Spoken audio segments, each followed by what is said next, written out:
जय श्री राम। ममता मिश्रा के YouTube channel सभी भाई बहनों को नमस्कार है। आइए एक बहुत सुंदर बहुत प्यारा से दर्द भरा सोहर ललही छठ, कल मैया का ललही छठ है और सब हमारी बहनों को ललही छठ की बहुत बहुत बधाई। आइए एक बहुत प्यारा बहुत सुंदर से गीत सुनते हैं, सोहर सुनते हैं। अगर अच्छा लगे कमेंट बॉक्स में एक प्यारा कमेंट जरूर करना। जय छठी मैया। कहवा ही छठी माई के नैहर तो कहाँ माई, सासुर तो कहाँ माई सासुर हो।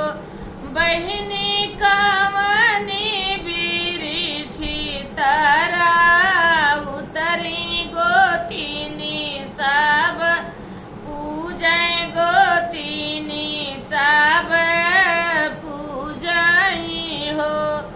बहिनी कवने बिरिछी तरा उतरी गोतिनी सब पूजय, गोतिनी सब पूजई हो। बहिनी कवने बिरिछ तारा उपज उतरी गोतिनी सब पूजई हो। मथुरा ही छठी माई के नैहर तो गोकुलाई, सासुर तो गोकुलाई सासुर हो।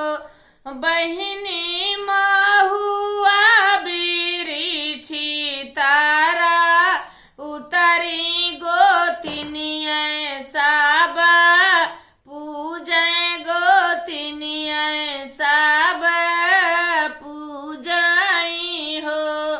बहिनी वही रे पोखरवा पे उतरी गोतिनिया सब पूजय, गोतिनिया सब पूजई हो।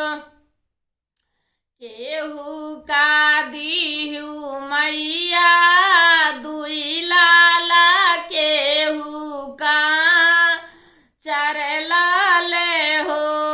मैया हमहू बगलियै राहे ठाढ़ हमाई नाही, चितायु हमाई नाही चितायु हो।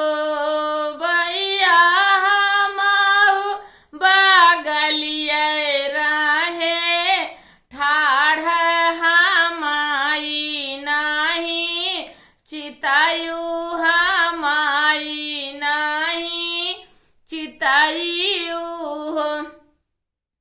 पोखरा से निकरी छठी मैया तो बेटी से आ रजा कर, बेटी से आ रजा करई हो।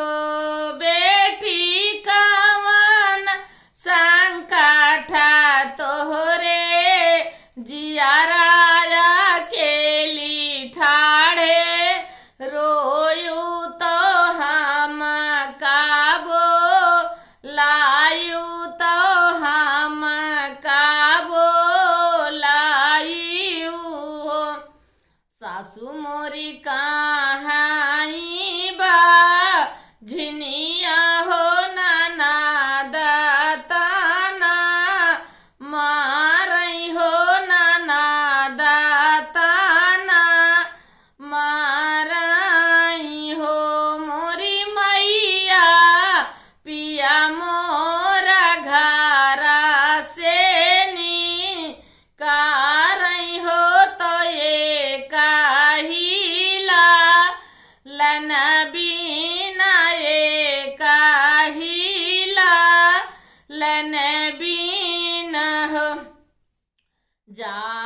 न बेटिया अपने घरे अपने सासुर घरे हो मोरी बेटी आजू के नावा ये महीनावा हो ललाना तोहरे होई है हो तो छठिया तू पूजू हो ललाना छठी याई हो 8 महीनावा के बीतत हो तनावा ये के लागत हो तो नावा ये के लागत हो मोरी सखिया जनमे है बजनी घरला लनावा हो गावा थी सखी सोहर हो गावाई सखी सोहर हो सावन महीनावा के बीतत हो बदामुआ के लागत हो मोरी बहिनी आई गई ले छठी के रतावा